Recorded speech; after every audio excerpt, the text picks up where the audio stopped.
நாமத்துமாக கர்த்தருடைய கிருபை நம்மை விட்டு தாங்கி வந்திருக்கிறது. இந்த பெருந்தொற்று மத்தியிலும் கர்த்தர் நம்மை பாதுகாத்து நம்மை வேலடைத்து ஒரு சிறு கஷ்டம் இல்லாமல் நம்முடைய எல்லா தேவைகளையும் சந்தித்து வருகிறார். ஸ்தோத்திரம். ஆனால் கர்த்தருக்கு நான் மிக நன்றியுடன் இருக்கிறேன். ஸ்தோத்திரம். நீங்களும் விசாரித்து எல்லா காரியங்களிலும் சபையின் காரியங்களில் நீங்கள் உற்சாகம் காட்டிக் கொண்டிருக்கிறீர்கள். அதற்காக நன்றி. தொடர்ந்து ஆண்டவர் நம்மை வழி நடத்துவாராக. சோதர கர்த்ததாமே நம்முடைய சோத்திரம் இந்த நாள் ஆராதனை தேவ செய்தியை பொருட்படுத்தி நடத்தி தரும்படியாக நம்மத்தில் இருக்கிற பிரைசி ஜெபம்.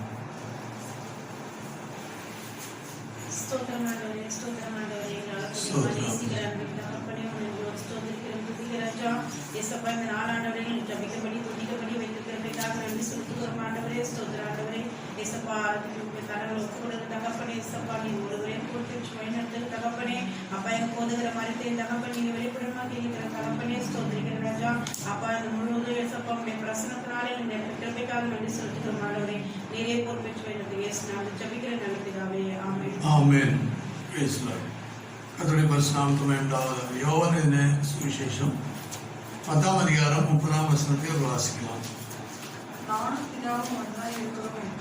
நானும் பிதாவும் ஒன்றாய் இருக்கிறோம் என்றார். கர்த்தருடைய பரிசுத்த நாமத்திற்கு மகிமை உண்டாவதாக. ஆண்டவராகிய இயேசு கிறிஸ்துவினுடைய உபதேசங்கள் அவர் ஊழியம் செய்த நாட்களில் அவருடைய சீடர்களோடும் அவரை பின்தொடர்ந்த ஜனங்களோடும் அவர் பகிர்ந்து கொண்ட காரியங்களை நாம் வேதத்தில் சுவிசேஷமாக வாசிக்கிறோம். இயேசு கிறிஸ்துவனுடைய வரலாறு தான் சுவிசேஷம் என்று, அவருடைய வாழ்க்கை வரலாறு தான் சுவிசேஷம் என்று அழைக்கப்படுகிறது. ஆனால் இயேசு கிறிஸ்துவனுடைய வாழ்க்கை வரலாற்றை அறிந்து அதை ஏற்றுக்கொண்டு அதை விசுவாசித்து பின் செல்கிற கர்த்தருடைய பிள்ளைகளாக நாம் இந்த பூமியில் வாழ்வது என்பது பெரிய பாக்கியம். ஆமென். அல்லேலூயா. ஸ்தோத்திரம். அநேக படித்தவர்களும் படிக்காதவர்களும் இயேசுவின் பின்ன போனாங்க, இயேசுவின் இடத்துல வந்தாங்க. பல தேவைகளுக்காக இயேசுவின் இடத்துல ஓடி வந்தார்கள். ஒரு பக்தி உள்ள சந்ததி இயேசுவை பின்தொடர்ந்தது.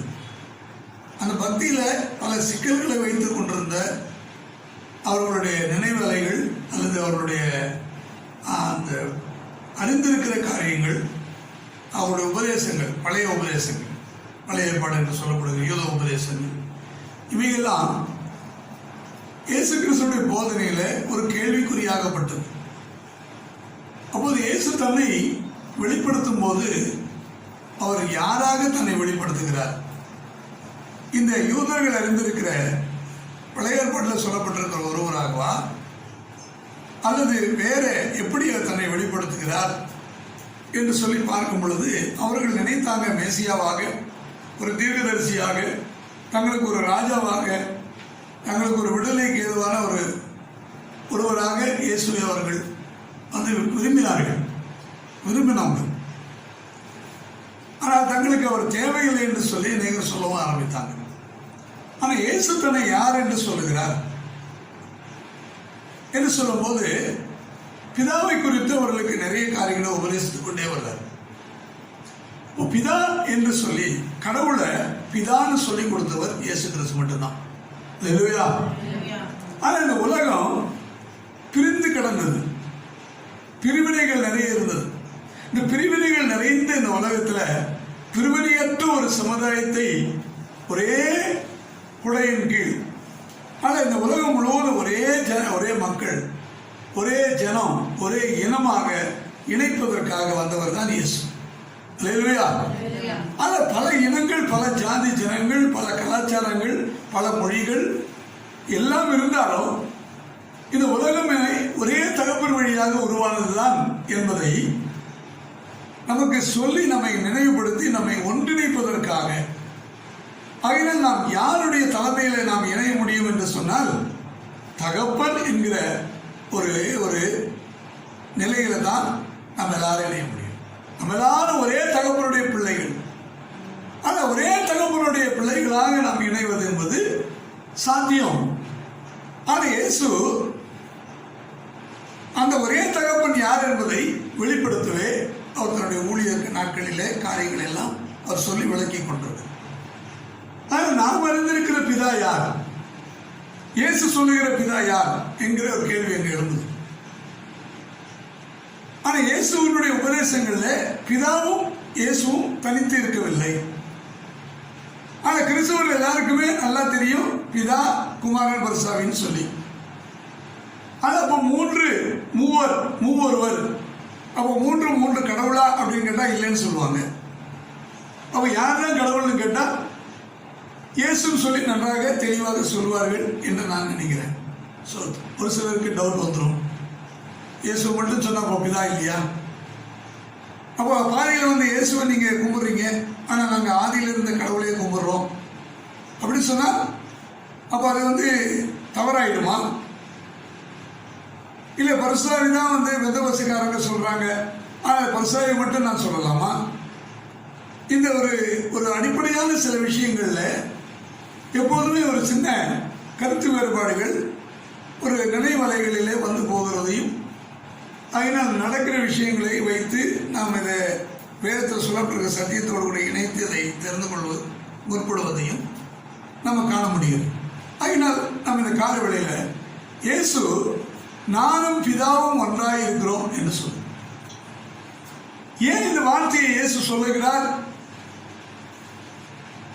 ஒருவனும் இந்த உலகத்துல பிதா பிதான்னு சொல்றாங்களே, அந்த பிதாவை ஒருவனும் கண்டதில்லை என்று சொல்லுகிறார். நீங்க 6ஆம் அதிகாரம் 46ஆம் வசனத்தை வாசிங்க.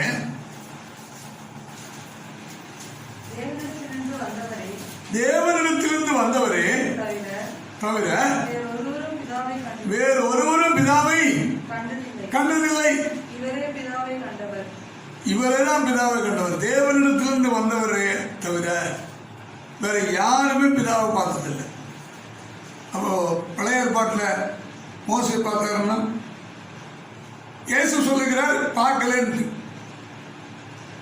ஆனா நம்முடைய நம்பிக்கை எப்படி இருக்குன்னா பார்த்தாங்க, ஆனா அங்கேயும் நல்லா தெளிவப்படுத்தி பார்த்தா முகமுகமா பார்த்தாங்க அப்படின்னு கேட்டா அவருடைய பிரகாசத்தை தான் பார்க்க முடிஞ்சது. நான் முழுசா பார்க்கணும்னு சொன்னா என் பின்னாடி மட்டும் பார்த்துக்கோங்க, முன்னாடி பார்க்க முடியல. அவர் போகிற போது பார்க்க முடிஞ்சது. ஆனா அவரை வந்து பார்க்க முடியல.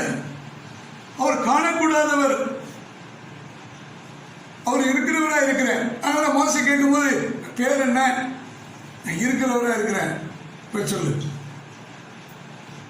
அதாவது இயேசு என்ன சொல்றாரு? தெளிவா சொல்றாரு, பிதாவை கண்டதில்லை. நீங்க யோவான் 1ஆம் அதிகாரம் 18ஆம் வசனத்தை வாசித்து பார்த்தீர்கள் என்று சொன்னால் அங்க என்ன சொல்லப்பட்டிருக்கிறது?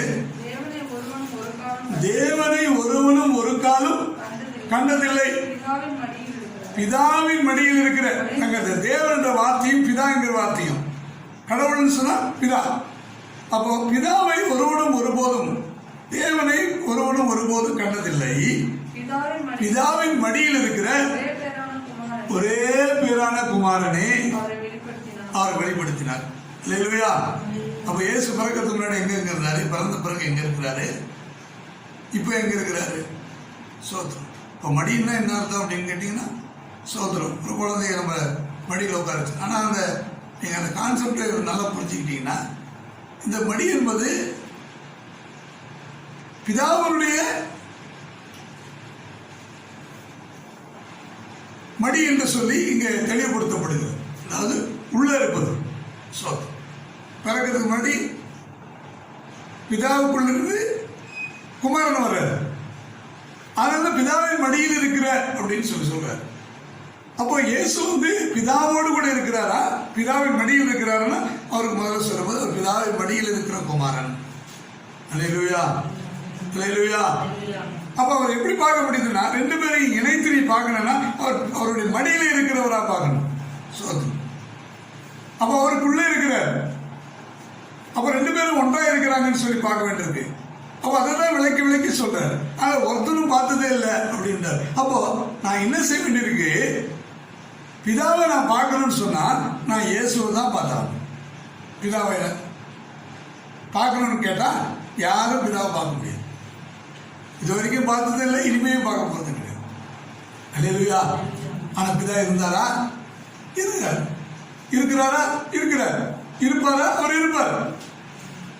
அப்ப இதை நான் எப்படி அறிந்து கொள்வது என்கிறதுல நமக்கு என்ன ஆகுதுன்னா, சில வேளைகளில் நம்ம ஒரு சிக்கலை உருவாக்கிறாங்க. ஆனால் முதலாவது பார்க்கும் பொழுது 4 காரியங்களை நான் சொல்லி முடிக்க விரும்புகிறேன். முதலாவது பிதாவை பார்க்கணும். பிதாவை ஒன்றாக இருக்கிறோன்னு சொல்றாங்களே, அப்போ நான் பிதாவை பார்க்கணும்னு சொன்னா எப்படி பார்க்க முடியும்? இயேசுவை பார்த்தா நான் பிதாவை பார்த்துருவேன். அதனால கேள்வி என்னன்னா, சீடர்களே இயேசுவிடத்துல கேட்கிறாங்க, நாங்க பிதாவை பார்த்தாகணும். ஏன்னா ஆதி முதல் இருக்கிறவரை, உலக தோற்றத்திலிருந்து இருக்கிறவங்க இருக்கிற பிதா, அவர் தான் கடவுள்னு சொல்றோம். அப்ப பிதா என்கிற கடவுளை ஒரு மனிதனும் பார்த்ததில்லைன்னு சொல்லி இயேசுவை சொல்லி அதை விளக்கி என்ன சொல்றாருன்னா, பிதா என்று சொல்லப்படுவது அவர் இருக்கிறார், அவருக்குள்ளதான் குமாரன் இருக்கிறார். ஆனா பிதாவை நான் பார்க்கணும்னு சொல்லி சீடர்களே கேட்டாங்க. யோவான் 14ஆம் அதிகாரம் 9ஆம் வசனத்தை வாசிக்கு. அதற்கு இயேசு, பிலிப்புவே, இவ்வளவு காலம் நான் உங்களுடனே கூட இருந்தும் நீ என்னை அறியவில்லையா? என்னை கண்டவன் பிதாவை கண்டான். அப்படி இருக்க பிதாவை எங்களுக்கு காண்பியும் நீ எப்படி சொல்லுகிறாய்? அல்லேலூயா. என்னை கண்டவன் பிதாவை கண்டான். அப்ப பிதாவை ஒருத்தரும் பார்த்ததில்லை. ஆனா பிதாவை எப்படி பார்க்கலாம்னா, இயேசுவை பார்த்தா பிதாவை பார்க்கலாம். அல்லேலூயா. இல்லைங்க, எனக்கு இயேசு வேண்டாங்க, அவர் பாதியில தான் வந்தாரு, நீ பிதாவை எப்பவுமே பார்க்க முடியாது. அப்படின்னு பொருள் என்ன? கடவுளை நீ என்னைக்குமே பார்க்க முடியாது. கடவுளை நீ பார்க்கணும்னா இயேசுவை பார்த்தாகணும். அப்ப இயேசு உனக்கு கடவுள் பேர் தெரியணும்னா, உனக்கு கடவுளை பார்க்கறதுக்காக தான் இயேசுவாக இந்த உலகத்துக்கு வந்திருக்கிறேன். அல்லேலூயா. அதனால இயேசுவும் பிதாவும் ஒன்றாக இருக்கிறாங்க. ஆனா 2 பேரும் ஒன்றாக தான் இருக்கிறாங்க. 2 ஒருத்தரான்னு கேட்டா வேற வேற இருந்தாலும் ஒன்றாகத்தான் இந்த உலகத்துல நம்மளை பார்க்கறதுக்கு கொடுக்கப்பட்டிருக்க ஒரே ஒரு இயேசு தான். அல்லேலூயா. நான் இவர் வழியா தான் நான் என்ன பண்ணணும், அவரை பார்க்க முடியும். இவரை பார்த்து தான் அவரை நான் தெரிஞ்சுக்கணும். ஆனா எல்லா கிரியைகளும் அவனால்தான் சொல்றாரு, என்னுடைய கிரியைகளை பார்த்தாலும் நீங்க நம்புங்க. ஏன்னா பிதாவினுடைய கிரியைகள் என்ன சொல்லுகிறது?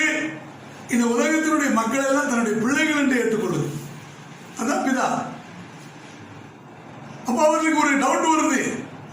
அப்ப நாங்கெல்லாம் நீங்க உங்க பிதாவினால் உண்டானவங்க. அல்லேலூயா. சோத்திரம். அவங்க உடனே எங்க பிதா எங்க பிதா யார் தெரியுமா? அவர் ஆபிரகாம். அப்படியா? ஆபிரகாம் உங்களுக்கு பிதா தான், நீங்க இப்படி பேச மாட்டீங்களே. அல்லேலூயா. சோத்திரம். அப்ப எங்களுக்கு வேற பிதா அப்படின்னு அப்ப அவங்களுக்கு ஒரு டவுட் வருது. அப்பதான் அவங்க சொன்னாங்க, பிதா பிசாசினால உண்டானவனுங்க. சாத்தானையும் எங்களுக்கு பிதான்னு சொல்லி சொல்ற ஒரு கூட்டம் அந்த உலகத்தில் இருக்கதான் செய்யுது. அல்லேலூயா. அல்லேலூயா. இப்ப அதெல்லாம் நிறைய அமெரிக்காவில எல்லாம் ரொம்ப பரவி, நாங்க சாத்தானை தான் கும்பிடுவோம் அப்படின்னு சொல்லி சாத்தானை பத்தியே தெரிஞ்சுக்கணும்னு சில பேருக்கு ரொம்ப ஆசை. சாத்தான் என்ன பண்றான், சாத்தானா யாரு? நல்ல எப்போதுமே நன்மையானது நல்லதை தான் தெரிஞ்சுக்க ஆசைப்படும். அல்லேலூயா. அதை விட்டுட்டு சாத்தானை பத்தியே ஆராய்ச்சி பண்ணிட்டு போனோம்னா சாத்தானுடைய பிள்ளைன்னு போக மாட்டேங்கான். ஏன்னா அவனை ஒன்றும் ஆராய்றது பெரிய கஷ்டம் இல்லை. உலகத்தை பார்த்தா தெரியும். இன்னைக்கு இருக்கிற உலகத்தோட நிலைமையை பார்த்தாலும் சாத்தானை நல்லா புரிஞ்சுக்கலாம். ஆனால் அது ஒரு பெரிய கஷ்டமும் கிடையாது. அதுல பிதாவை காண்பது, இயேசுவை பார்க்கலன்னா பிதாவை பார்க்கவே முடியாது. அதனால பிதாவை காண்பதில் தான் இன்றைக்கு ஆண்டவருடைய வார்த்தை நமக்கு தெளிவுபடுத்தப்படுகிறது. அல்லேலூயா. ஸ்தோத்திரம். அதனால பிதா காணக்கூடியவராக, ஏன் என்னால பிதாவை பார்க்க முடியலன்னா அவர் பெரியவராக இருக்கிறாரு. ஸ்தோத்திரம். ஆனா இறைவன் என்று சொன்னால் அவர் மிக பெரியவராக இருக்கிறார். அவர் பார்க்க முடியாது.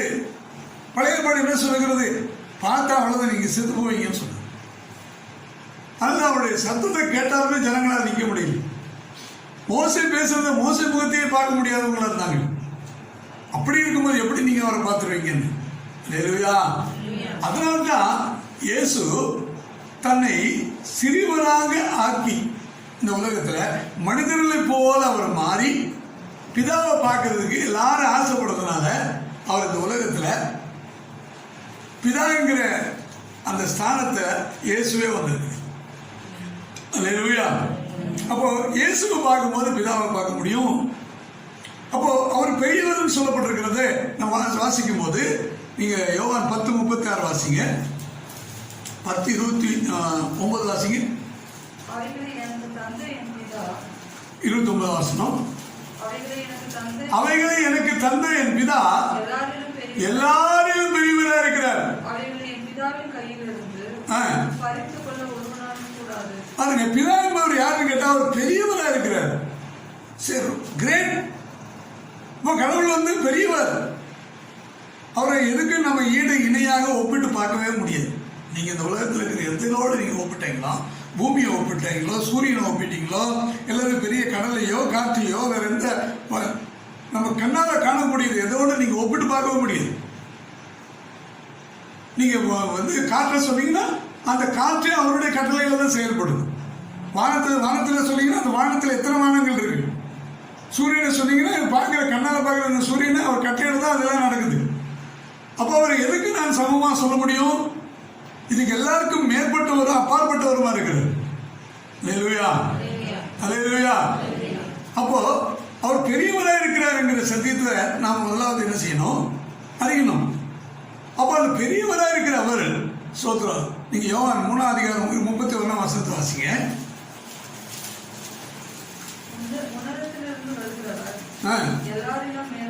உன்னதத்திலிருந்து வருகிறவர் எல்லாரிலும் மேலானவர்.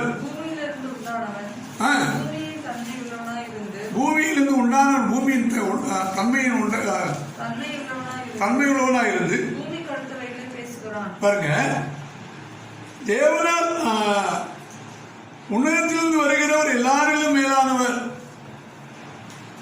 இது சொல்றது யாரு? யோவான் சாணன் சொல்றார். சோத்ரம். அவர் பிறகு நான் சிறுக வேண்டும் என்று சொல்றார். யோவான் சாணன் என்ன சொல்றாரு? இயேசுவை பெரியவர் என்று சொல்றார். ஏன்னா அவர் யாருமே இந்த உலகத்துல வானத்திலிருந்து இறங்கி வரல. இயேசு வந்து வானத்திலிருந்து இறங்கி வந்திருக்கிறார். ஆனால் அவர் பெரியவர். இயேசு பிதாவை என்ன சொல்றாரு? பெரியவர் சொல்றாரு. அல்லேலூயா. அப்ப இயேசுவும் பெரியவரா இருக்க காரணம், இந்த உலகத்தில் வேற எந்த மனுஷனும் வானத்திலிருந்து இறங்கி வரவில்லை. இயேசு ஒருத்தர் தான் வானத்திலிருந்து இறங்கி வந்தார். ஆனால் உன்னத்திலிருந்து வருகிறவர். ஆனால் இயேசு நான் பிதாவிடத்திலிருந்து வந்திருக்கிறேன். ஆனால் அவர் வந்து வானத்திலிருந்து இறங்கி வந்ததுனால அவர் பெரியவராக தெரியப்படுகிறார் என்பதுதான் சத்தியம். அதனால பிதா பெரியவர், இயேசுவும் பெரியவராக தான் இருக்கிறாரு. ஆனால் ரெண்டு பேரும் ஈக்குவலா நானும் பிதாவும் ஒன்றாக இருக்கிறோம் என்று இயேசு சொல்றார். அல்லேலூயா, அல்லேலூயா. நீங்க 1:15 வாசிங்க.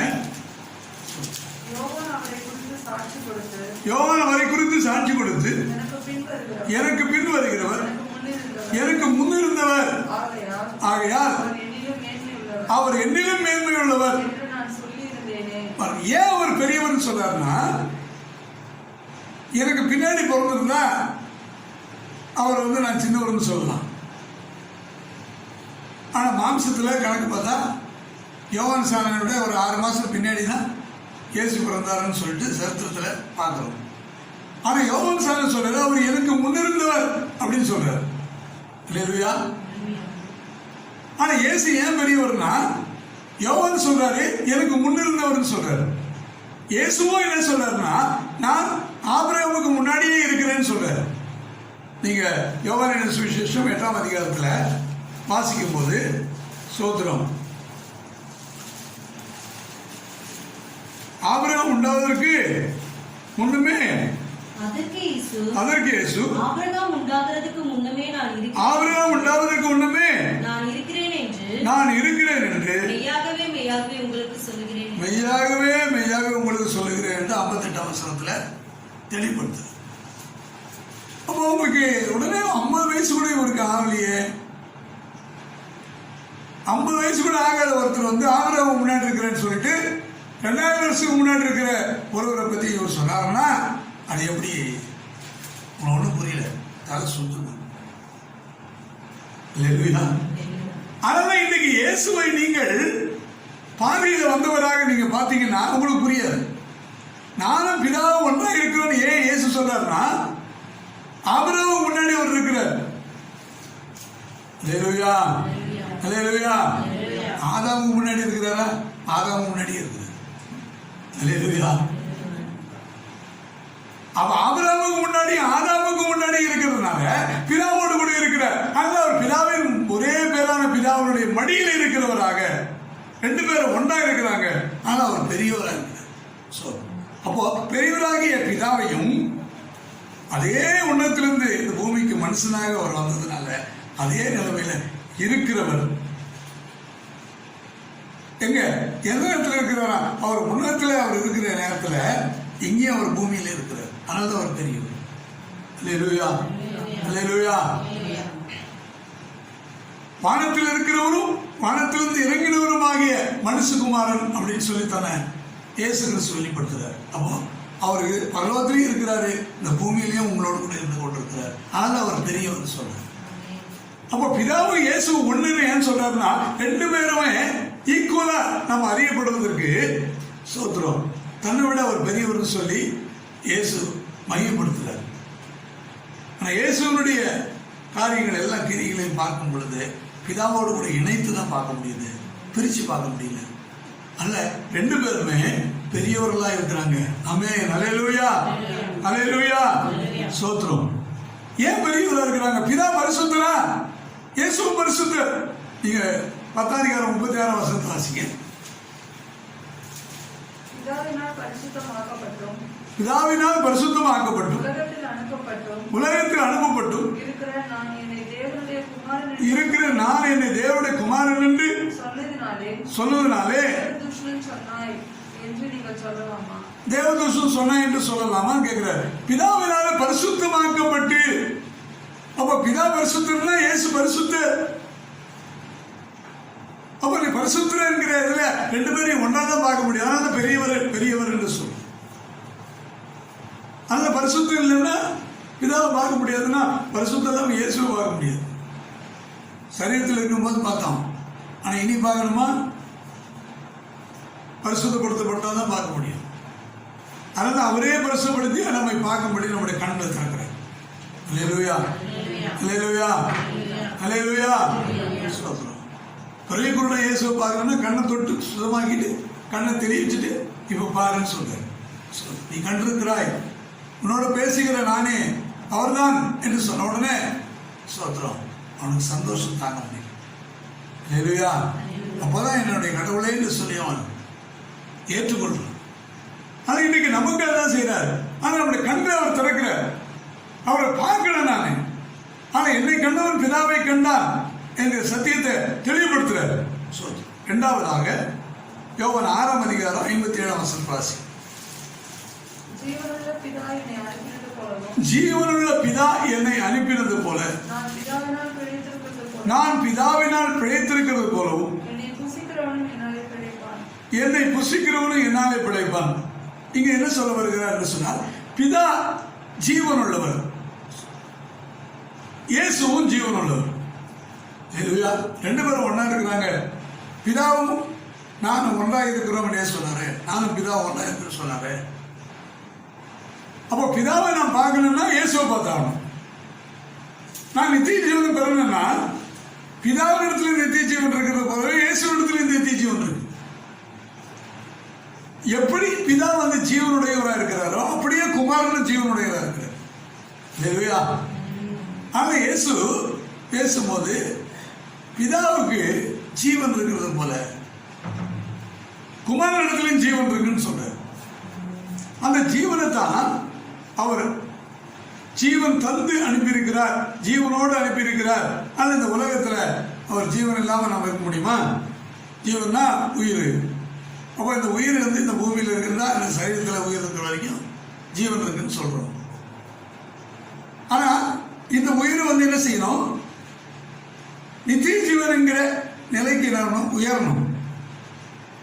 இந்த ஆத்மாவை நித்திய ஜீவனுடையதாக மாற்றுவது இந்த உலகத்துல வாழ்கிற காலத்துல இந்த உயிர். ஆனா இந்த உயிரோடு இருக்கிற இந்த மனிதன் தான் நித்திய ஜீவனுக்குள்ள போக முடியும். அப்ப நித்திய ஜீவனுடைய உடையவராக பிதா இருக்கிறார், இயேசுவும் நித்திய ஜீவனுடையவராக இருக்கிறார். அதனால அவருக்கு உயிரை கொடுக்கறதும் உயிரை திரும்ப எடுக்கிறதுக்கும் அதிகாரம் இருக்கு.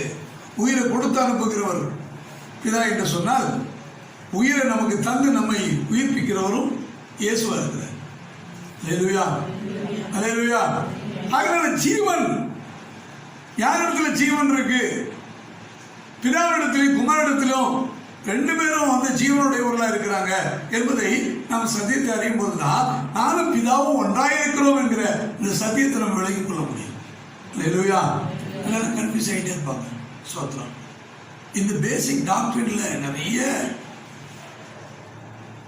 பிரிவுகள் உருவாக்கி, நிறைய சிக்கல்கள் உருவாக்கி, நிறைய பேர் வந்து குழம்பி போறவங்களும் இருக்கிறாங்க. ஆனா குழம்புறதுக்கு ஒண்ணுமே இல்லை. சத்தியத்தை அறிவது சத்தியம் உங்களை விடுதலை. அல்லேலூயா.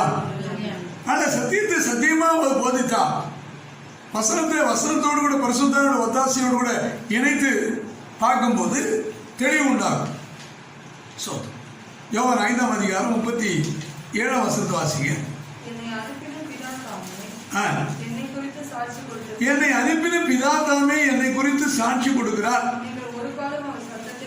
நீங்கள் ஒரு காலம் அவர் சத்தத்தை கேட்டதும் இல்லை, அவருடைய ரூபத்தை கண்டதும் இல்லை. ஆமென். அல்லேலூயா. என்னை அனுப்பின பிதா என்னை குறித்து அவர் சாட்சி கொடுக்கிறார் என்று ஏன் சொல்றார்? பிதாவை அவர்களும் பார்க்கல, சரி அட்லீஸ்ட் ரூபத்தையாவது பார்த்துருக்கீங்களா? இப்போ சொல்றாங்களே, ஒரு உருவத்தை பார்த்தோம், ஒரு சில அப்பப்போ திடீர்னு ஒரு ஒரு காட்சிகளாக பார்த்துட்டே இருப்பாங்க. ஒரு புறாவை பார்த்தேன், ஒரு கழுதை பார்த்தேன், ஒரு குறையை பார்த்தேன். அது அவங்க ஒருத்தருக்கு தோணும். சில வேளைகளில் வெளிப்பாடுகள் கூட இருக்கலாம். சில பேருக்கு பகலில் கூட வரும். சில பேர் பகல் கனவுன்னு சொல்லுவாங்க. ஸ்தோத்திரம். சில தரிசனங்கள் வரலாம். அதை பார்க்குறேன், இதை பார்க்குறேன்னு சொல்லிட்டு சரி, அவங்க பார்க்குறது அவங்க உரிமை. ஆனால் நம்ம ஒன்றும் சொல்ல முடியாது. பார்க்கறது பார்த்துட்டு இருக்கோம். பார்க்கறது நல்லதாக பாருங்க. ஸ்தோத்திரம். அல்லேலூயா. அல்லேலூயா. எப்போ பார்த்தாலும் பிசாசை பார்க்குறேன், பிசாசை பார்க்குறேன், பிசாசை பார்க்காதீங்க. ஸ்தோத்திரம். எப்போதுமே ஆண்டவரையும் பார்த்துட்டாருங்களே, சந்தோஷமா இருப்பீங்க, சமாதானமாக இருப்பீங்க. எப்போ பார்த்தாலும் பிசாசை பார்க்குறேன், அதை பார்க்குறேன், இதை பார்க்குறேன், பயங்கரமான பெரிய கொம்பேறி மூக்கரை பார்க்குறேன். ஸ்தோத்திரம். ஏன் பார்க்குறேன்? பார்க்காத. ஸ்தோத்திரம். இயேசுவை பார்க்குறேன்னு சொல்லி அதை சொல்ல மாட்டாங்க. அல்லேலூயா. ஸ்தோத்திரம். எப்போதுமே அழிவை பற்றியும் சாத்தானை பற்றியும் மேன்மையாக பேசிக்கிட்டே இருக்கிறாங்க. சாத்தான் ரொம்ப சந்தோஷப்படுவான். என் பேச்சு தாங்க, நீங்கள் எந்த சர்ச்சில் போங்க, என்னதான் என்னை பற்றி தான் பயங்கரமாக புகழ்ந்து பேசுகிறாங்கன்னு சொல்லுவாங்க. ஏன்னா அவன் தானே அந்த வேலையை செஞ்சுட்டு இருக்கிறான். ஆண்டவர் சொல்ல என்ன மையப்படுத்துங்க. இவங்க எங்க ஆண்டவரை மையப்படுத்துறது? எப்போ பார்த்தாலும் பிசாசை பற்றியே தான் பேச்சு. அப்ப இயேசு பிதாவோடு கூட இருக்கிறார். பிதாவும் இயேசு ஒன்றா இருக்கிறாங்க. பிதாவுக்குள் ஜீவன் இருக்கிறது போல கிறிஸ்து இயேசுக்குள்ளும் ஜீவன் இருக்கிறது. பிதாவே அதை வந்து சாட்சியை அறிவித்துக் கொண்டிருக்கிறார். ஆனா அந்த சாட்சி மெய்யா இருக்கிறது என்று சொல்லுகிறார். அல்லேலூயா. அல்லேலூயா. ஸ்தோத்திரம். நீங்க யோவான் 8:17-18 வாசிங்க.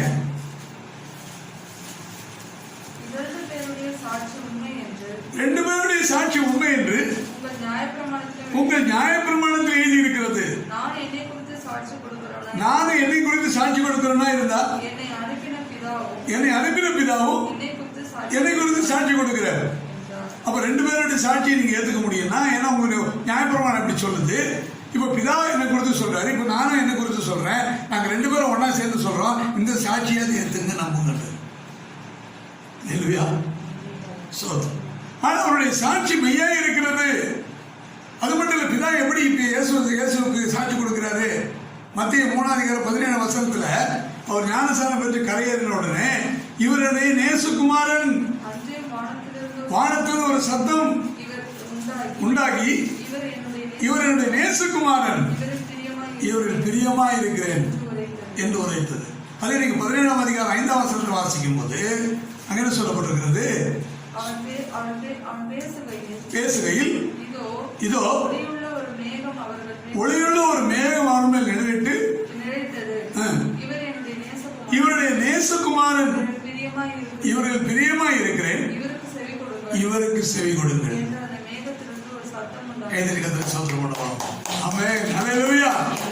இவருக்கு செவி கொடுங்க. ஆனா என்ன பார்க்கலன்னா அவரை பார்க்கணும். நான் எனக்கு ஜீவன் இருக்கிறது போல என் குமாரனுக்கு நான் ஜீவனை கொடுத்திருக்கிறேன். அல்லேலூயா. எல்லா சோத்திரம் ஜீவனுக்குரிய எல்லா விதமான வல்லமையும் அதிகாரம் அவர் கையில கொடுத்திருக்கிறதுனால சொல்றார். சோத்திரம். இன்னொரு வருஷத்தை வாசிங்க. 5:26. யோவான் 5:26.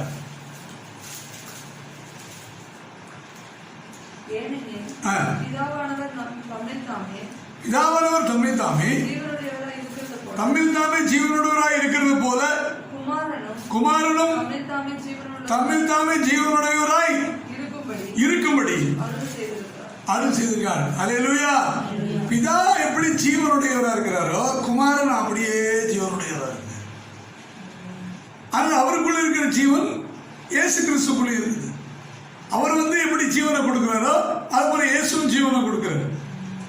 பிதா என்ன செய்யறாருன்னா குமாரனுக்கு ஜீவனை கொடுத்து குமாரன் எல்லாருக்கும் ஜீவனை கொடுக்கு. அல்லேலூயா. பிதா டைரக்டா ஜீவனை கொடுக்கல, இயேசுக்கு கொடுத்து இயேசு மூலமா எல்லாருக்கும் கொடுக்குறாரு. அப்போ இயேசுடைய ஜீவன் எப்படிப்பட்டது நீங்க வாசி பாருங்க. யோவான் 10:17-18 வாசிங்க. நான் என் ஜீவனை மறுபடியும் அடைந்து கொள்ளும்படி அதை கொடுக்கிறதுனால் பிதா என்னில் அன்பாய் இருக்கிறார். ஒருவனும் அதை என்னிடத்திலிருந்து எடுத்துக்கொள்ள முடியாது இல்லை, நானே அதை கொடுக்கிறேன். அதை கொடுக்கவும் எனக்கு அதிகாரம் உண்டு, அதை மறுபடியும் எடுத்துக்கொள்ளவும் அதிகாரம் உண்டு.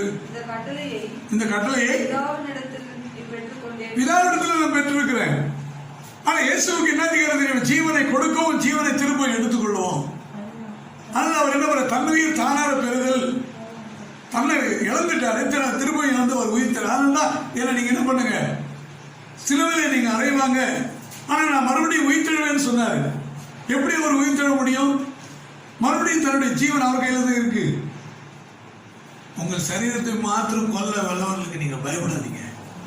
இல்லையா? சோதரம். ஏன்னா எல்லா உயிரும் எங்கிட்ட வந்துடும், எல்லா ஆத்மாவும் என்கிட்ட வந்துடும். ஆனால் ஆத்மாவை நரகத்தை தள்ள வல்லவருக்கு நீங்கள் பயப்படுங்கள் என்று சொல்லுகிறார். ஆனால் அந்த உயிர் எங்கிட்ட தான் இருக்கு.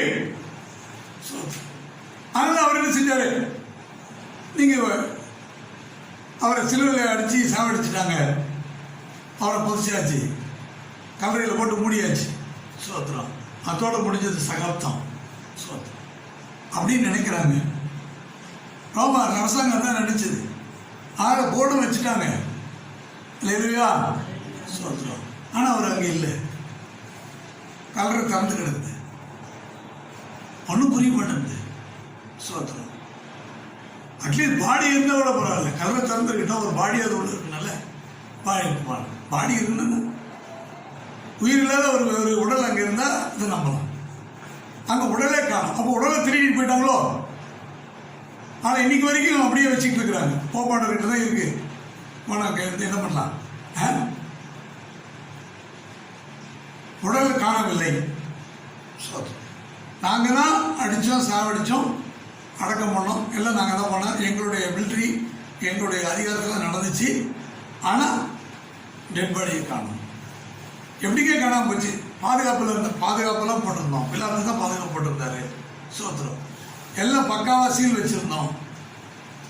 ஆனா சீலையும் காணும், உங்க கல்லு எந்த கையில பொட்டி கிடக்குது, ஆனா டெட் பாடியை காணும். சோத்திரம். ஆனா களவாடி தூக்கிட்டு போயிட்டாங்க அப்படின்னு சொல்லிட்டு ஆனால் உடனே கேஸ் போட்டு சரி யாரையாவது கண்டுபிடிச்சாங்களா அப்படின்னு கேட்ட இது வரைக்கும் சோத்திரம். டெட் பாடியும் கண்டுபிடிக்க முடியல, டெட் பாடியை தூக்கிட்டு போனவங்களையும் கண்டுபிடிக்க முடியல. இல்லையா? அப்ப என்ன தெரிய வருது இன்னைக்கு வரைக்கும் அப்படின்னு சொல்லி சொன்னா, அவர் உயிர்த்து இருந்தார், அவர் இங்க இல்ல. அப்ப இயேசு ஜீவனுடையவரா இருக்கிறார். எப்படி? நானே கொடுக்கிறேன், நானே திரும்ப எடுத்துக்கொள்றேன். எதுக்காக சொல்றாரு அப்படின்னு கேட்டா, பிதாதான் வந்து அவர் எழுப்பி விட்டாரு. அப்போ இயேசுவை விட பிதாதான் பெரியவர். ஆனால் நாங்க பிதாவை மட்டும்தான் கும்பிடுவோம். உங்க வீட்டுல வந்து கதை தட்டுவாங்க. நீங்க ஜீசஸ் அவர் சின்னவருங்க. நாங்க ஆதியில இருந்த பிதாவை தான் நாங்க கும்பிடுறோம். அதனால வசனம் என்ன சொல்லுதுன்னா, நானே கொடுக்கிறேன், நானே திரும்ப எடுத்துக்கிறேன். அப்ப இயேசு தானே கொடுத்து தானே திரும்ப எடுத்துக்கிறார். அப்ப அவரு வந்து பெரியவரா? ஆமா. ஈக்குவலா இருக்கிறாரா? ஆமா. அப்ப பிதா வந்து அவரோட பெரியவர் அப்படின்னு சொல்லி நீங்களா சொல்லிக்கிட்டீங்கன்னா அது உங்களுடைய அறியாமையை தவிர அது சத்தியமாக. அதனால்தான் ஜீவனுடையவர் என்பதை கிறிஸ்து ஜீவனுடையவராக இருக்கிறார். அதனால கிறிஸ்துவின் ஜீவன் இருக்கிறது. அதனால கிறிஸ்துவுக்குள்ள ஜீவன் இருக்கிறது. ஆனா அந்த ஜீவன் மனுஷனுக்கு ஒளியா இருக்கிறது.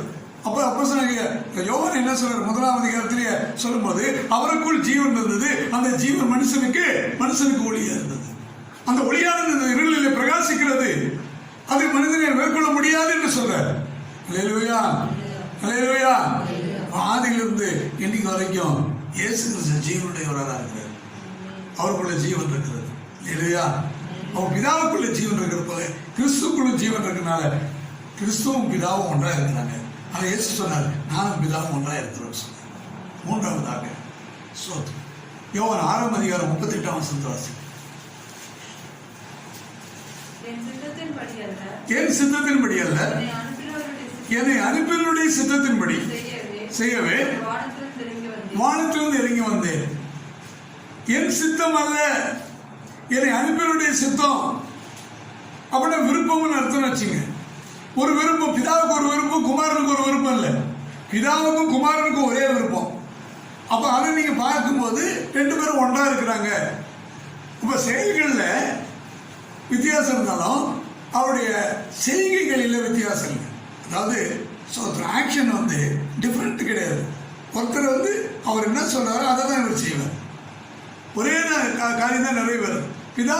பிதாவுடைய சித்தம் வேற, குமாரனுடைய சித்தம் வேற இல்லை. ரெண்டும் ஒன்றா இருக்கு. அப்ப என்ன செய்யணும்?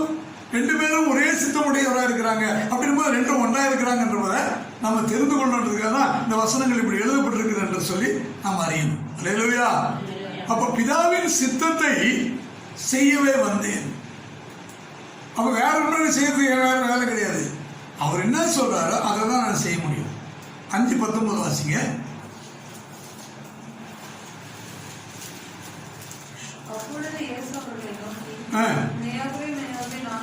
மெய்யாகவே மெய்யாக நான் உங்களுக்கு சொல்லுகிறேன், பிதாவானவர் செய்ய குமாரன் காண்கிறது எதுவோ அதே அன்றி வேறொன்றையும் தாமாய் செய்ய மாட்டார். அவர் எவைகளை செய்கிறாரோ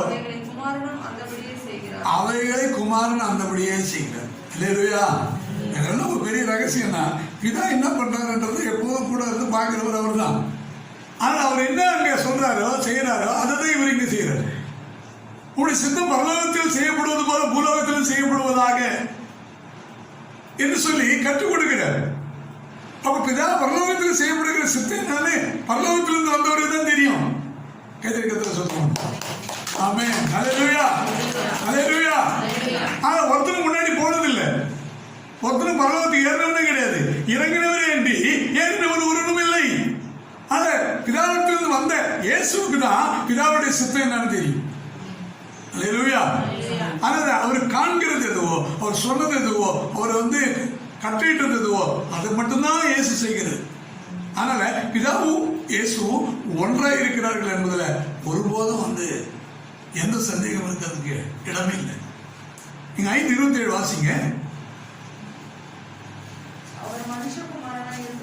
அவர் மனுஷகுமாரனாய் இருக்கிறபடியால் நியாய தீர்ப்பு செய்யும்படிக்கு அதிகாரத்தையும் அவருக்கு கொடுத்திருக்கிறார்.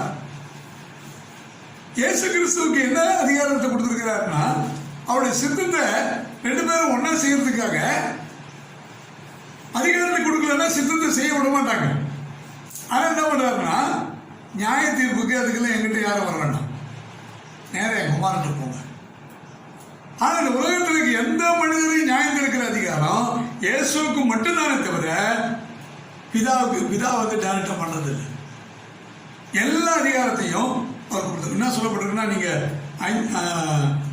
3ஆம் அதிகாரம் 34ஆம் வசனத்திலிருந்து வாசித்து பார்ப்பீர்கள் என்றால், தேவனால் அனுப்பப்பட்டவர் தேவனுடைய வார்த்தைகளை பேசுகிறார். தேவன் அவருக்கு தம்முடைய ஆவியை அளவில்லாமல் கொடுத்திருக்கிறார். பிதாவானவர் குமாரனில் அன்பாயிருந்து எல்லாவற்றையும் அவர் கையில ஒப்பு கொடுத்துட்டு இருந்தார். அல்லேலூயா. யோவான் சாமனுக்கு கொடுத்த வெளிப்பாடு பார்த்தீங்களா? எல்லாத்தையும் அவர்கிட்ட ஒப்படைச்சிட்டார், ஒப்பு வைத்திருக்கிறார். குமாரனிடத்தில் விசுவாசமா இருக்கிறவன் நித்திய ஜீவனை உடையவனாயிருக்கிறான். ஹல்லேலூயா, ஸ்தோத்திரம். குமாரனை விசுவாசியாதவன் ஜீவனை காண முடியாது என்று சொல்லுகிறார். தேவ கோபம் அவன் மேல நிலை நிற்கும். ஆமென், ஹல்லேலூயா. அப்போ சகலமும் அவர் கையில ஒப்பு கொடுக்கப்பட்டிருக்கு. நியாயம் இருக்கிற அதிகாரம் அவர் கையில ஒப்பு கொடுக்கப்பட்டிருக்கு. விடுதலை கொடுக்கிறது அவர் கையில ஒப்பு கொடுக்கப்பட்டிருக்கு. ஸ்தோத்திரம். நீங்க 5:30 வாசிங்க. அவர் பெருகவும் 5:30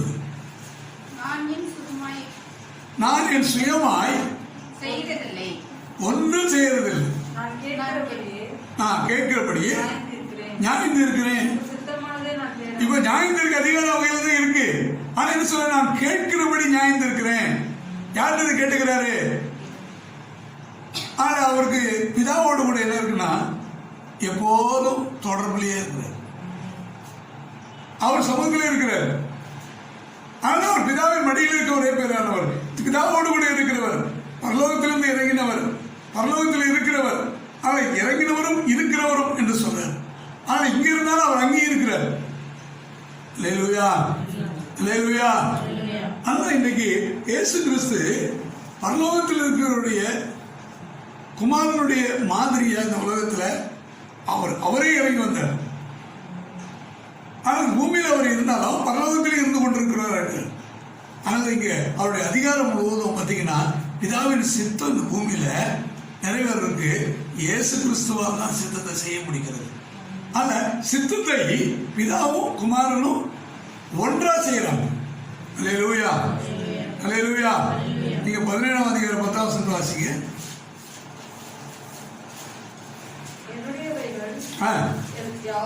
யாவும் உம்முடையவைகள், உம்முடையவைகள் என்னுடையவைகள். பாருங்க, பிதா சொல்ற, குமாரன் இயேசு சொல்றாரு பிதாவுடையதெல்லாம் என்னது. ரெண்டு பேரும் என்ன சொன்னாங்கன்னா, ரெண்டு பேரும் எங்க இருந்தாங்க, என்னுடையது அவரு தான், அவரது என்னுடையது. ஆனா முழு சொந்தம் இருக்கு பிதாவுக்கும் குமாரனுக்கும். எல்லாத்துலயுமே என்ன இருக்கு, முழு சொந்தம் இருக்குது. அதனால ரெண்டு பேருக்கும் அந்த உரிமையில ஈக்குவலா இருக்கிறாங்க. சோத்திரம். அதனால அவரது வேற இவருக்கு வேற இல்லை. நீங்க யோவான் 8:16 வாசி பாருங்க. நான் நியாயம் தீர்த்தால் என் தீர்ப்பு சத்தியத்தின்படி இருக்கும். 8:16 நான் நியாயம் தீர்த்தால் என் சத்தியத்தின்படி என் தீர்ப்பு இருக்கும். ஏனெனில் நான் தனித்திருக்கவில்லை, நானும் என்னை அனுப்பின பிதாவுமாக இருக்கிறோம், ஒன்றா இருக்கிறோம். தனித்திருந்ததானே நான் வேற மாதிரி சொல்றேன்னு அர்த்தம். நான் தனியா நியாயம் தீர்க்கிறேன் இல்லையே, ரெண்டு பேரும் ஒன்னா தானே இருக்கிறோம். ஆனா அவருடைய நியாய தீர்ப்பு என்பது அது எப்போதும் ஒன்னாதான் இருக்கும். அது வேற வேற தீர்ப்பு இல்லை, ஒரே தீர்ப்பு தான். ஏன்னா நாங்கள் ரெண்டு பேரும் ஒன்னா தான் இருக்கிறோம். ஆனால் அவருடைய சித்தம் என்னவோ அதுதான் நான் செய்யணும். அல்லேலூயா, சோதரன். ஏங்க பிதா உங்களை விட்டு பிரிய மாட்டாருன்னா, நானும் பிரிய மாட்டேன், அவரும் என்னை விட்டு பிரிய மாட்டார். நீ வாசி பாருங்க. நீங்க 29 வசனம் 8:29.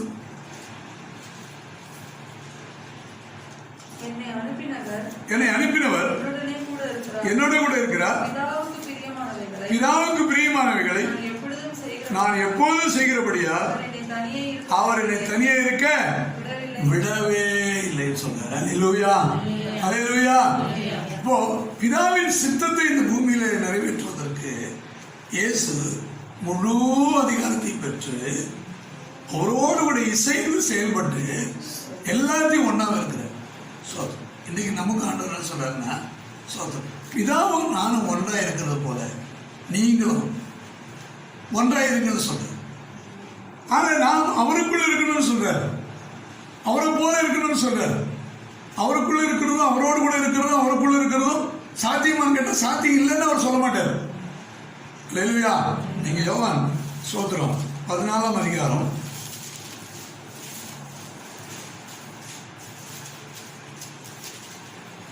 23ஆம் வசனத்தை வாசிங்க. ஒருவன் என்னில் அன்பாக இருந்தால் அவன் என் வசனத்தை கைக்கொள்வான். அவனில் என் பிதா அன்பாயிருப்பார். நாங்கள் அவனிடத்தில் வந்து அவனுடைய வாசம் பண்ணுவோம். ஆமென். அல்லேலூயா. ஸ்தோத்திரம்.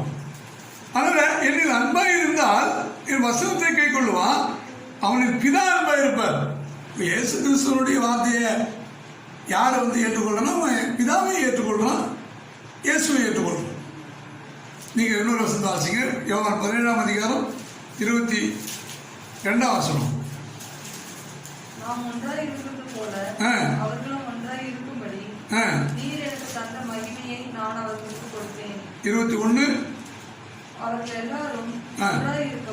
எல்லாரும் ஒன்றாய் இருக்கவும் பிதாவே நீர் என்னை அனுப்பினதை உலகம் விசுவாசிக்கிறதுக்காக நீர் என்னிலையும் நான் உண்மையிலே இருக்கிறது போல அவர்கள் எல்லாரும் நம்மில் ஒன்றாய் இருக்கும்படி வேண்டிக் கொள்கிறேன். கர்த்தரை ஸ்தோத்திரம் பண்ணுவோம். ஆமென். அல்லேலூயா. ஏன் இந்த இணைப்பு? ஏன் பிதாவும் இயேசுவும் ஒன்னா இருக்கிறாங்கன்னா, இந்த உலகத்தினுடைய அவருடைய சாயல்ல படைக்கப்பட்ட மனிதர்களை எல்லாம் அவரோடு கூட ஒன்னாக்கணும். இந்த ஒரே நோக்கத்துக்காக தான் பிதாவின் சித்தம் இந்த பூமியில நிறைவேறணும் என்பதற்காக தான் பிதாவை தன்னோடு கூட இணைத்து இருக்கிறது போல சொல்லி அவரிடத்திலிருந்து வந்தவர்களாகிய அவருடைய சாயல்ல படைக்கப்பட்ட மனிதர்களை என்ன செய்யணும், தன்னுடைய சீடர்களோடு கூட இணைத்து ஜெபம் பண்ணும்போது சொல்லிக் கொடுக்குற இவர்களும் நம்மோடு கூட இருக்கணும். அல்லேலூயா. அல்லேலூயா. கடைசியாக 4ஆவதாக யோவான் 14:6 வசனத்தை வாசிங்க. அதற்கு இயேசு நானே வழியும் சத்தியமும் ஜீவனுமாய் இருக்கிறேன், என்னாலே அல்லாமல் ஒருவனும் பிதாவினிடத்திற்கு வரான். பிதாவை எங்களுக்கு காண்பீங்க என்று கேட்டாங்க. என்ன பார்த்தீங்கன்னு சொல்லிட்டார். அல்லேலூயா. பிதாவின் சித்தம் கேட்டாங்க, நான் செய்யறதே செய்யுங்கன்னு சொல்லிட்டாரு. அல்லேலூயா. பிதா ஜீவனை கொடுக்கிறான்னு சொன்னாரு, நான் உங்களுக்கு கொடுக்கிறேன்னு சொல்லிட்டாரு. அல்லேலூயா. ஸ்தோத்திரம். இப்ப எல்லாம் முடிஞ்சிச்சு. இப்ப நீங்க பூமியில இருப்பீங்களா? பிதாவிடத்துக்கு திரும்ப போறேன். நாம எல்லாரும் பிதாவிடத்துக்கு போய் ஆகணும். ஆனா பிதாவிடத்துக்கு நீ போகணுமா? என்னாலே அன்றி, என் வழியே அன்றி ஒருவனும் பிதாவிட்ட போக முடியாது. அல்லேலூயா. இல்ல இயேசு எனக்கு தேவையில்லை, நான் வந்து பிதாவிட்ட போயிடுவேன் அப்படின்னு அந்த கடவுள்கிட்ட நான் போயிடுவேன்னு யாராவது சொல்றாங்கன்னா அது அறியாமை தான் சொல்லணும்.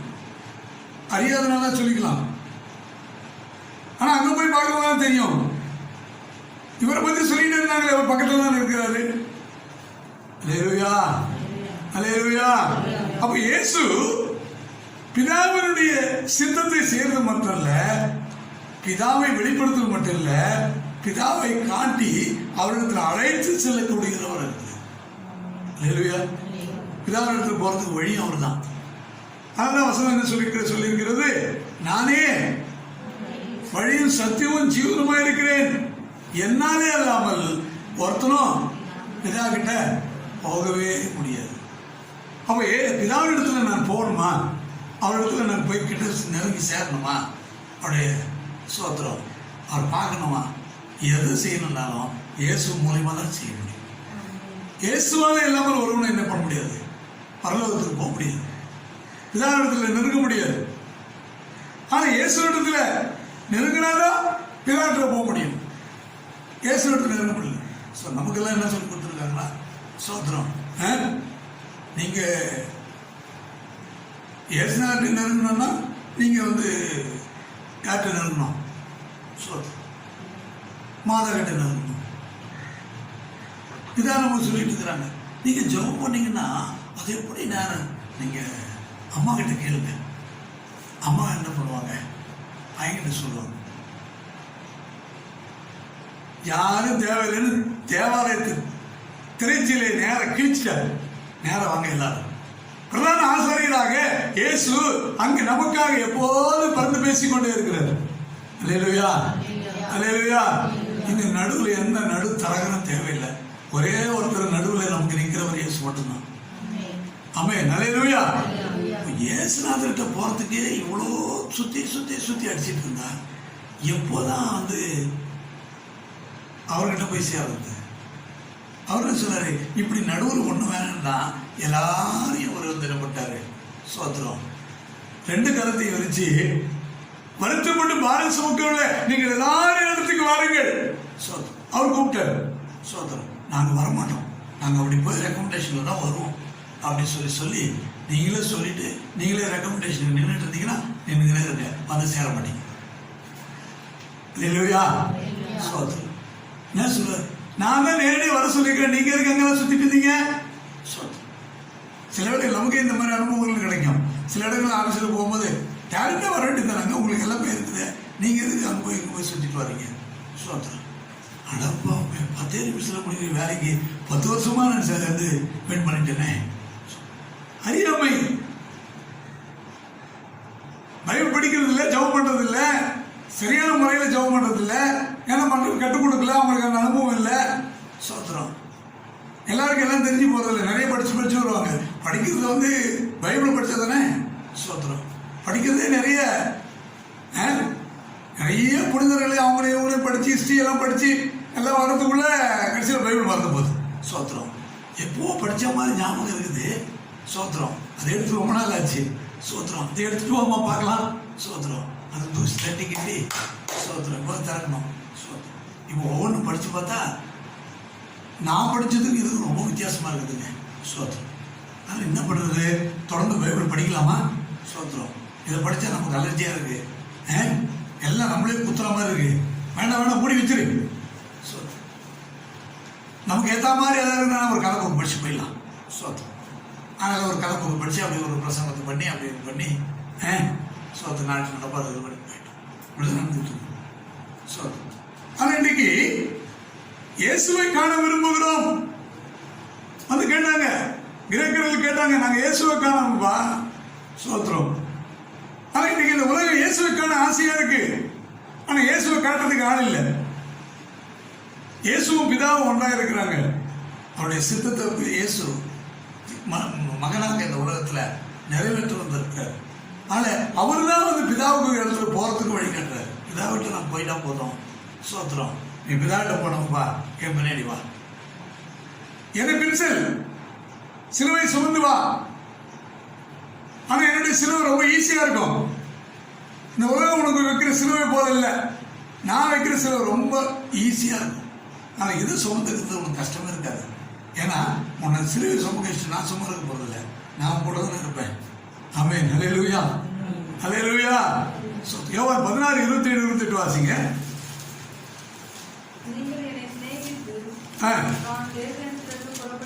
நீங்கள் என்னை சிநேகித்து நான் தேவனிடத்திலிருந்து புறப்பட்டு வந்தேன் என்று விசுவாசிக்கிறபடியினால் பிதா தாமே உங்களை சிநேகிக்கிறார். நான் பிதாவிடத்தில் புறப்பட்டு உலகத்தில் வந்தேன், மறுபடியும் உலகத்தை விட்டு பிதாவிடத்துக்கு போகிறேன். அல்லேலூயா. பிதாவிடத்துக்கு வந்தாச்சு, பிதாவிடத்துல போயாச்சு. சோத்திரம். ஆனா சும்மா போனாரு. அல்லேலூயா. எல்லாத்தையும் சொல்லி ஆயத்தப்படுத்திட்டு என்ன படங்கள்லாம் வந்து சொல்லி கொடுத்துட்டு எப்படி அவர்கிட்ட போறான்னு சொல்லி வழியை சொல்லி கொடுத்துட்டு, சோத்திரம், நான் போனாலும் நான் என்ன பண்ணுவேன், பரிசாயிரம் திரும்ப வருவேன், வந்துட்டு நான் உங்க கூடவே இருப்பேன். எப்போ வரைக்கும் இருப்பேன்? உலகத்தில் முடிவு பிறந்து இருப்பேன். அல்லேலூயா. எப்போதும் உங்க கூட இருப்பேன், உங்களை கூட்டிட்டு போற வரைக்கும் நான் உங்க கூட தான் இருப்பேன்னு சொல்றேன். அல்லேலூயா. சோத்திரம். அப்போ வழி காட்டுறது மட்டும் இல்ல, கூட்டிட்டு போறதுக்கு ஒரு வர்றாரு. அப்போ கூட்டிட்டு போறதுக்கு எங்கூடவே இருக்கும் போது நான் ஏன் பயப்படணும், நான் ஏன் கலங்கணும், நான் ஏன் வந்து இந்த உலகம் வந்து நிறைய அவிசுவாசங்களை பிசாசு போட்டுக்கிட்டே இருக்கிறான். சோத்திரம். பயத்தை உருவாக்கிட்டு இருக்கிறான். சோத்திரம். இந்த உலகத்துக்கு நீங்க பயப்பட தேவையில்லை, இயேசுவோடு கூட இருக்கணும் மட்டும் நீங்க கேளுங்க. அவருடைய சமூகத்தில் மட்டும் நான் இருக்கணும், அவருடைய முகத்தை நான் பார்க்கணும், அவரோடு கூட இருக்கணும், இதை மட்டும் நீங்க கேளுங்க. அவர் வழியை காட்டி அதுக்குண்டான காரியங்களை அவர் செய்து முடித்து நம்ம அவரோடு கூட இருக்கிறவராக நம்மை காணலாம். அல்லேலூயா. 17ஆம் அதிகாரம் 21-22 வாசிங்க. அவர்கள் எல்லாரும் ஒன்றாய் இருக்கவும் பிதாவே நீர் என்னை அனுப்பினதை உலகம் விசுவாசிக்கிறதுக்காக நீர் என்னிலேயும் நான் உம்மிலேயும் இருக்கிறது போல அவர்கள் எல்லாரும் நம்ம ஒன்றாய் இருக்கும் வேண்டிக் கொள்கிறேன். நாம் ஒன்றாய் இருக்கிறது போல அவர்களும் ஒன்றாய் இருக்கும்படி நீர் எனக்கு தந்த மகிமையை அவர்களுக்கு கொடுத்தேன். அல்லேலூயா, அல்லேலூயா. சோதரம். அப்ப என்ன மகிமை? பிதாவும் இயேசு இருந்த ஒரு மகிமை, மருவமலையில் ஏற்பட்ட அதே மகிமையை இன்றைக்கு ஆண்டவர் இயேசு தம்மோடு கூட இருக்கிறவர்களுக்கு அவர் கொடுக்கிறார். அது என்ன மகிமை தெரியுமா? இந்த உலகத்தினால பார்க்கக்கூடிய ஒரு மகிமை இல்லை, இந்த உலகம் பார்த்திராத ஒரு மகிமை. அந்த மகிமையை பார்த்துட்டா அதுக்கப்புறம் பிதாவோடு இயேசு இருக்கிறது போல இயேசுவோடு கூட நாம் இருப்போம். அப்போ அதில் முகமுகமாக பார்ப்போம். நமக்கு மங்களா பார்க்க மாட்டோம், தெளிவாக பார்ப்போம். சரியான ஒரு தெளிவு பாதை தெரிஞ்சிடும். அப்போ நித்திய ஜீவனுக்கு நம்ம ஆயுதமாயிடுவோம். எல்லாம் அவருக்குள்ள எல்லாம் வந்து சோத்திரம் ஒன்று கூட்டி சேர்க்கப்படுகிற அந்த நாளுக்காக காத்திருப்போம். இதுதான் பெரிய விசுவாசம். ஆனால் பிதாவும் நானும் பிதாவும் ஒன்றாக இருக்கிறோம் என்கிற இந்த சத்தியத்தை சோத்திரம் இயேசு கிறிஸ்துக்குள்ள இருக்கிற சோத்திரம். பிதாவை பார்க்கணுமா? இயேசுவை பார்க்கணும். நித்திய ஜீவனை பெறணுமா? இயேசுவை அறியணும். சோத்திரம். இயேசுதான் நித்திய ஜீவனை கொடுக்குறார். பிதா கொடுக்குறாருன்னா இயேசுவும் கொடுக்குறாரு. சோத்திரம். பிதாவுடைய சித்தம் செய்யணுமா? இயேசு பிதாவின் சித்தம் செய்ய தான் வந்திருக்கிறார். ஆனால் இயேசு சொல்றதை கேட்கணும். சோத்திரம். அழிந்து போகிற போஜனத்திற்காக இல்ல, அழியாமல் நித்திய ஜீவன் வரைக்கும் நிலைத்திருக்கிற போஜனத்துக்காக கிரியை நடப்பீங்கள் என்று சொன்னார். சோத்திரம். அதை இயேசு செய்து கொடுத்திருக்கிறார். அது அவருக்குள்ள இருக்கணும். சோத்திரம். அதனால என்ன பண்ண அடுத்தது? சோத்திரம். நான் பிதாவினிடத்துல போறதுக்கு ஆசைப்படுறேன்னா இயேசுதான் வழியா இருக்கிறார். இயேசு வழியில தான் நான் பிரயாணம் பண்ணணும். என்னுடைய வாழ்க்கையை நான் இயேசுவனுடைய வழிகளை அமைத்துக் கொள்ளணும். கண்களை ஒரு கருத்தை நோக்கி பார்ப்போம். அல்லேலூயா, அல்லேலூயா, அல்லேலூயா. கிருபை ஆண்டவரே, நல்லவர், நல்லவர், நல்லவர், நல்லவர், நல்லவர், நல்லவர். அல்லேலூயா, அல்லேலூயா, அல்லேலூயா, அல்லேலூயா, அல்லேலூயா, அல்லேலூயா.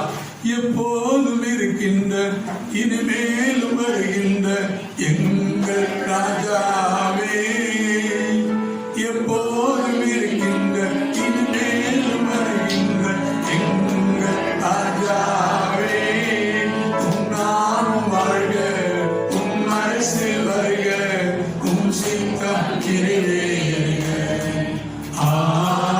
உம் நாமம் வாழ்க, உம் அரசு வருக, உம் சித்தம் நிறைவேறுக. ஆராதனை, ஆராதனை, ஆராதனை, ஆராதனை. என் நண்பர், என் நண்பர், மகிமை உமக்கென்று, ஆட்சிமை உமக்கென்று, துதியும் புகழும் ஸ்தோத்திரமும் தூயவர் உமக்கென்று, துதியும் புகழும் ஸ்தோத்திரமும் தூயவர் உமக்கென்று. ஆராதனை ஆராதிப்போம். ஆராதனை,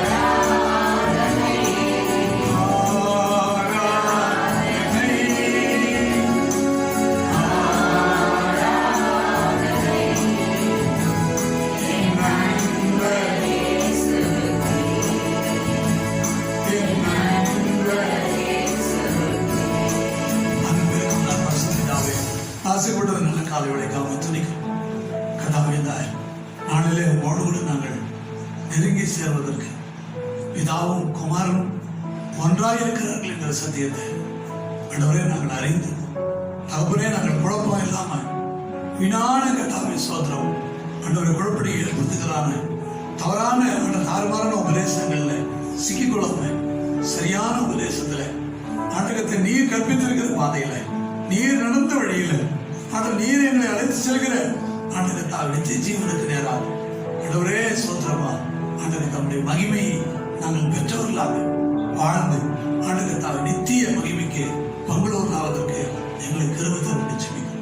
எங்களை தாழ்த்து வசனத்தை கேட்ட யாவர் மேலும் பரிசுத்தானை இறங்கினார் என்ற வார்த்தையின்படி என்னை வசனத்தை கேட்ட ஒவ்வொரு மேலும் பரிசுத்தாருடைய ஆண்டகத்தால் ஆண்டவர் வல்லமை இறங்கி ஆண்டகத்தால் தயார்படுத்துங்க, ஆயத்தப்படுத்துங்க, உடைய மகிமையை காண செய்யுங்க.